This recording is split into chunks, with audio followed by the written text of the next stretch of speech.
તો આ તરફ નીટ યુજી રી એક્ઝામ પહેલા સરકાર હવે એક્શનમાં છે। થોડી જ વારમાં દેશભરમાં પરીક્ષાને લઈને યોજાશે મોક ડ્રીલ। સવારે 9 વાગ્યાથી લઈને રાત્રે 8 વાગ્યા સુધી દેશવ્યાપી મોક ડ્રીલનું આયોજન કરાયું છે। પેપર લીક રોકવા માટે અભૂતપૂર્વ સુરક્ષા કવચ કરવામાં આવ્યું છે। એનટીએ દ્વારા તમામ વહીવટી તંત્ર અને સુરક્ષાલક્ષી તૈયારીઓ પૂર્ણ કરાઈ છે। 21 જૂને યોજાનારી પરીક્ષામાં 22,79,000 વિદ્યાર્થીઓ ભાગ લેશે।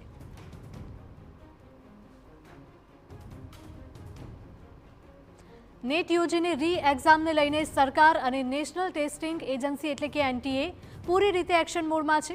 આ પરીક્ષામાં કોઈપણ પ્રકારની ગેરરીતિ કે અનિશ્ચિતતા રોકવા માટે આ વખતે અભૂતપૂર્વ સુરક્ષા વ્યવસ્થા કરવામાં આવી છે। આ કડક તૈયારીઓના ભાગરૂપે દેશભરના તમામ પરીક્ષા કેન્દ્રો પર એક વ્યાપક મોક ડ્રીલનું આયોજન કરવામાં આવ્યું છે, જેનો મુખ્ય ઉદ્દેશ્ય પરીક્ષાના દિવસે સિસ્ટમમાં કોઈ ખામી ન સર્જાય તે સુનિશ્ચિત કરવાનો છે।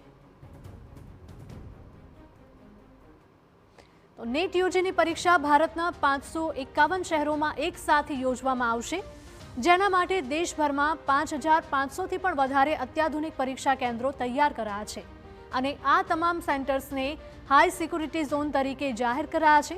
વર્ગખંડો અને કેન્દ્રોની ગતિવિધિઓ પર નજર રાખવા માટે વધારાના 1.5 લાખ સીસીટીવી કેમેરા તૈનાત કરાયા છે। આ સમગ્ર પ્રક્રિયા પર નજર રાખવા માટે 674 સિટી કોઓર્ડિનેટર અને 6,669 સ્વતંત્ર ઓબ્ઝર્વર્સ મેદાનમાં ઉતારવામાં આવ્યા છે। બીજી તરફ કાયદો અને વ્યવસ્થા જાળવવા માટે 2 લાખથી 2.5 લાખ જેટલા પોલીસ કર્મીઓ તૈનાત રહેશે, જ્યારે પ્રશ્નપત્રો અને ઓએમઆર શીટ્સના સુરક્ષિત પરિવહન માટે 15,000 અર્ધસૈનિક દળોના જવાનોને જવાબદારી સોંપવામાં આવી છે અને આ આખી પરીક્ષાના સંચાલનમાં 2 લાખથી પણ વધારે અધિકારીઓ અને કર્મચારીઓ દિવસ રાત ફરજ બજાવી રહ્યા છે।